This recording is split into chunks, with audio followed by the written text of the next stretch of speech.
Zdaj pa imamo eno zelo veliko družino z Primorske tukaj z nami. Kje ste Primorci? A ste tamle, lej. Dajmo. A to kar vsi ploške zdaj, okej. Dajte malo dvigniti roke, ja, da vas vidimo. Čak, to ste vsi ste družina. Čakajte, to se moramo malo pogovoriti. Kdo je pa glava družine? 1, 2, Aha, tukaj le. 3, 4, 5. O, dober večer. Vi ste? Marija. Marija. Kaj ste z Primorske, ste najbrž Nona Marija? Tudi. Vas lahko kličem Nona Marija? Lahko. Lahko, super. Dajte malo. To je vseh teh ljudeh tukaj je delček vas, torej. Pa niso vsi tukaj. Niso, a še več jih imate? Koliko pa imate? Dajte malo povedati. Koliko imate otrok, koliko imate vnukov? 9 otrok, eden je pokojni. Aha. In 18 vnukov. 8, a lahko prosim zaploskate, kaj je to, da ima človek 18 vnukov? In potem ste tradicionalna družina, se dobivate ob nedeljah na kosilu, pridejo vsi vnuki in... Vsi in otroci. Pa snahe, pa zetje. Se pravi, kaj, živijo blizu vsi vnuki, da pridejo? Ja, 4 so okoli mene. Aha, kaj pa ostali? Ostali pa Koper, Izola, Piran. Aha, pa še kje so vsi vnuki? Še 2 sta pa v Italiji. Aha, v Italiji sta 2. Kje pa v Italiji?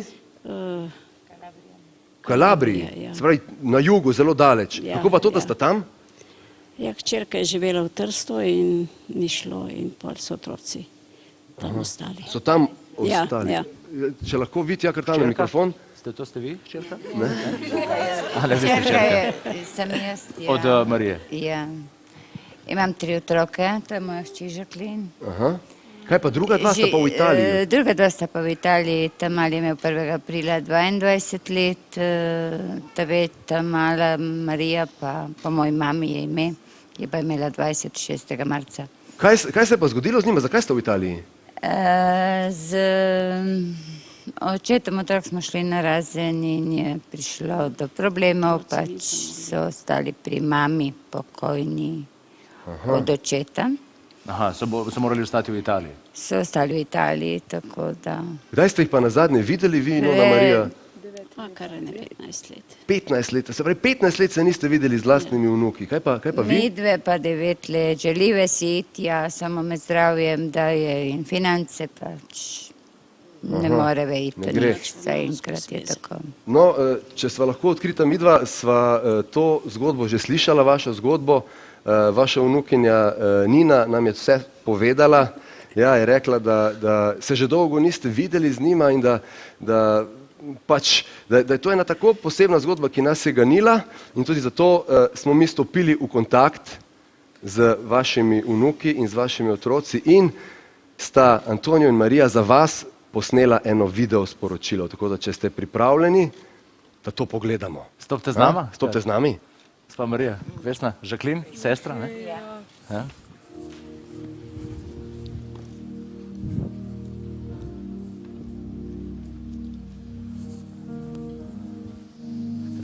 Tukaj se postavite tamle. Počakajte takole.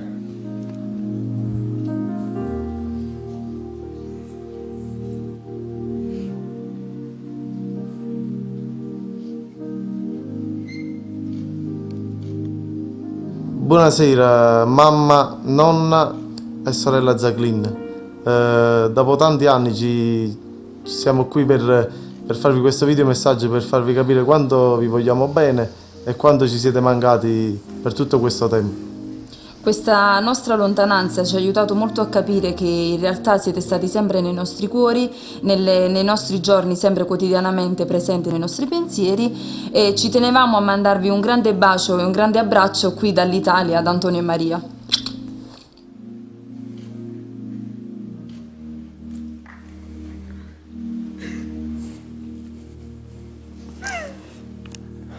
Stopite sem, ne.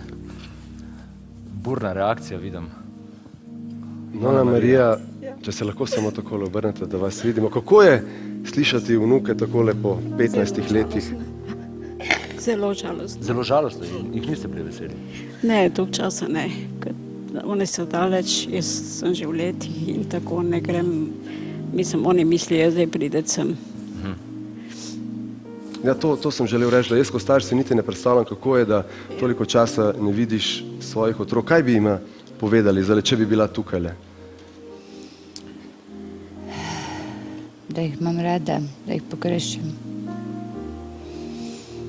In da si želim, da bi bili z nama skupaj.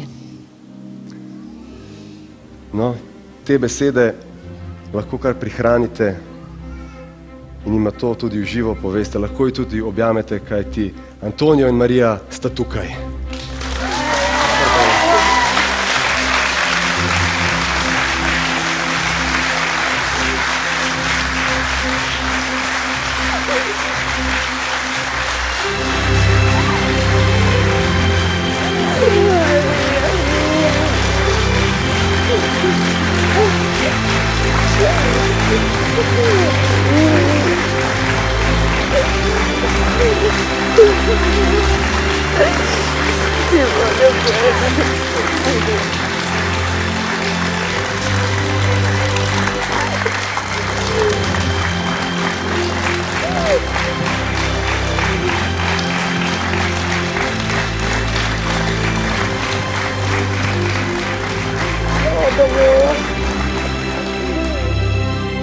Antonijo in Marija sta po več desetletjih lahko spet objela svoje najožje sorodnike in še nocoj bosta prvič prestopila prag doma njune mame, babice in sestre. Ja, to je res prekrasna zgodba o pogrešanju, hrepenenju, ljubezni.